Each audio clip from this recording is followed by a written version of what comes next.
This is Jim Babka with an installment of Instant Grace.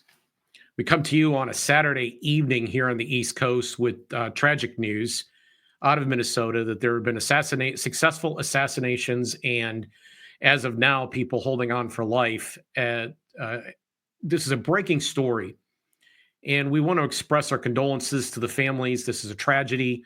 It's wrong that this happened, but we want to try to address how to handle this with grace. And my most important piece of information to share with you from a grace perspective is that don't jump to conclusions.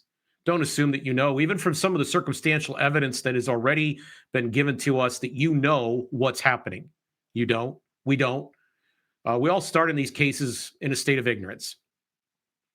Having had the opportunity to watch professionally a number of breaking news events over my life, and even studying the historical record of assassinations, I can tell you that we don't know very much right now, that the story is going to continue to evolve and change and grow. And eventually it may land at a trial. And we hope it does. We hope that whoever's responsible for this is captured alive, and we could find out as much as possible about their story, including their represented version of it.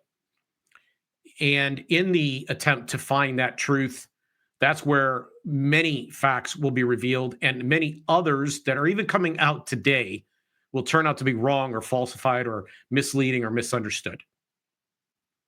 The police, at this juncture, before they have an arrest and before someone has been officially charged, have reason to hold back information from us. But once the person has been the suspect has been arrested and charges have been filed, that ends. And one thing that I think you should stay on the lookout for is whether or not our government decides to classify anything. You should keep an eye out from that. That is a disturbing sign about what could or could not have happened here. But failing that, I would encourage everyone not to jump to any conclusions whatsoever. That is not the graceful thing. And in fact, what happens in these cases is people start to believe an initial theory in a rapidly developing story, and they start to pronounce it on social media and to friends, and they have to dig in their heels, and their ego takes over and makes them think that they have to justify their views down the road long after they are falsified. Many of the things that you think you know, even at this hour, will turn out not to be true. And there's a whole host of things you don't yet know, and that the police even and the investigators in this case do not yet know. So let those facts develop, stay provisional, and don't take things personally, especially if you feel somehow or other this is going to favor your partisan team. We are in a tender keg. There have been events in the recent days. Today, there's a big parade. Today, there are protests. There have been riots out in Los Angeles. There's just a lot going on. Very rapidly, it's coming at us, it seems.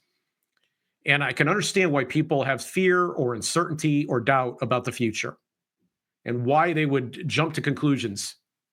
I can even understand the circumstantial pattern that's beginning to develop right now.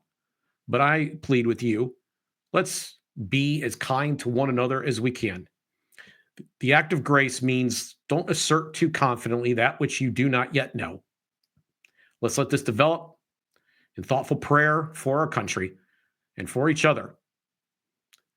And let's just see where this goes. I'm Jim Babka. This has been Instant Grace, a sub-installment of Gracearchy with Jim Babka on this Saturday evening here in June, same day that these assassinations have occurred in the morning. Be graceful to one another.